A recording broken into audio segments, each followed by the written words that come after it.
Unified. Week 9, Chapter 9. Claiming True Desires. By now, your 15-minute quiet periods are easy and natural for you. If it is comfortable, you may now do more than one a day, and each period can be for a time that seems right for you. Here's a word of caution, however. These quiet periods are such serene, delightful times you don't want to lapse into them and ignore your other activities. These quiet periods are for preparation in life. Spend a short time making contact with your higher self, receive the energy and knowledge you have there, and then carry it into dynamic activity. Each quiet period from now on is to begin with these 7 simple steps. Sit comfortably, eyes closed, and focus on the love pulsating from your heart to all of creation. Number 2. Clear your aura of all uninvited influences and send light to all thought forms around you. Number 3. Close your aura to all except your higher self. Number 4. Unify with the qualities of God by thinking of some of God's qualities and recognizing those qualities as your own. Number 5. State the purpose of the particular quiet period, such as to practice communicating with my higher self, or to receive knowledge that is appropriate at this time, or to have revealed where my thinking is not in tune with God's thought, etc. Number 6. Receive the signal from your higher self and keep that signal with you for the entire period. Number 7. Speak out the communication given to you in your thoughts by your higher self. By now, you're quite comfortable with your other daily practices. They are becoming more and more routine, almost automatic. Your routines throughout the day, whenever appropriate, are: close your aura to all except your higher self whenever you go into crowds, near illness, or into any negativity. Clear your aura whenever you receive your uninvited influence signal, whenever you have a very strong thought to do so, and whenever you feel symptoms of the influence such as irritability, exhaustion, temper, or moodiness. And then send love and light to any thought forms around you. Send love from your heart to anyone and anything throughout the day when you think about it and feel that love actually being transmitted and then coming back to you. Send the thought of forgiveness whenever a grudge thought comes up, or whenever it appears to you that someone has hurt or is hurting you. In the evening before going to sleep, you have 2 practices that you can alternate. Number 1. Unify with God by thinking of God's qualities and claiming them as your own. Number 2. Send love and forgiveness to your friends, family, and anyone or anything that comes to your mind. These practices during the day will take none of your time. They're just thoughts. You think all the time anyway. Now think these loving, healing, safety thoughts instead of the ordinary chatter you're used to. Before last week's review, you communicated with your higher self about the thoughts you have that are not in tune with God's thought. You started an inventory of those areas in your thinking that need correction.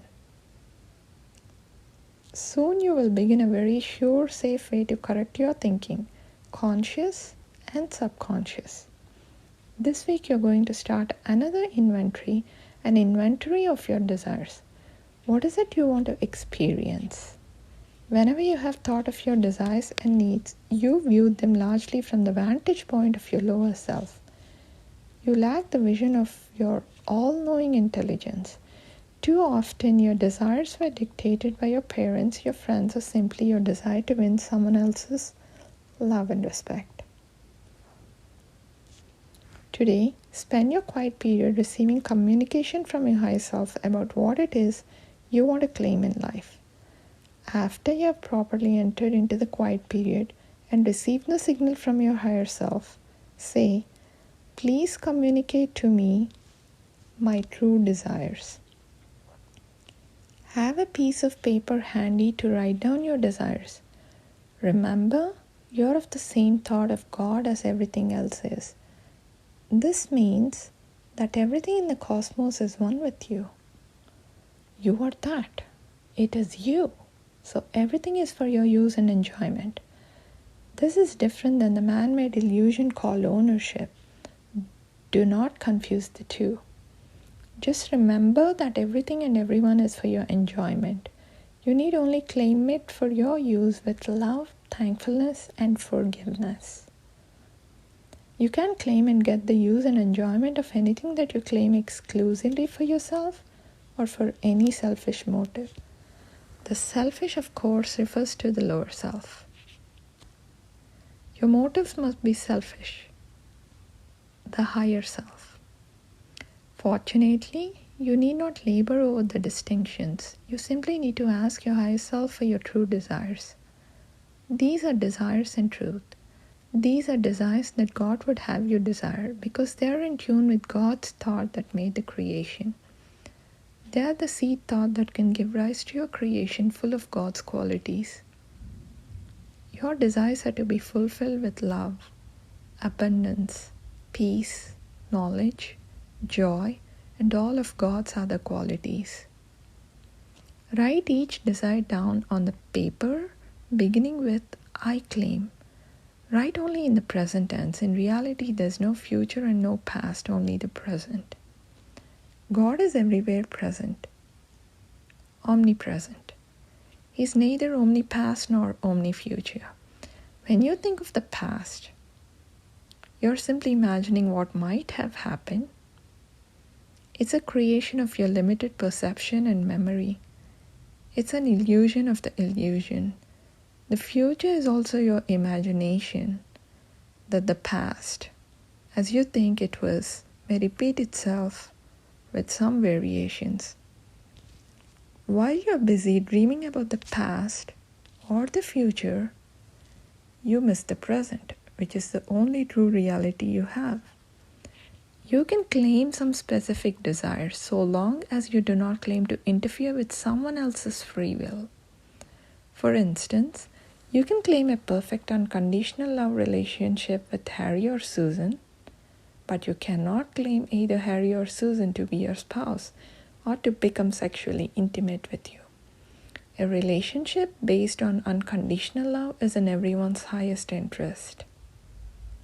However, whether or not someone is to marry you or become intimate with you is up to that person.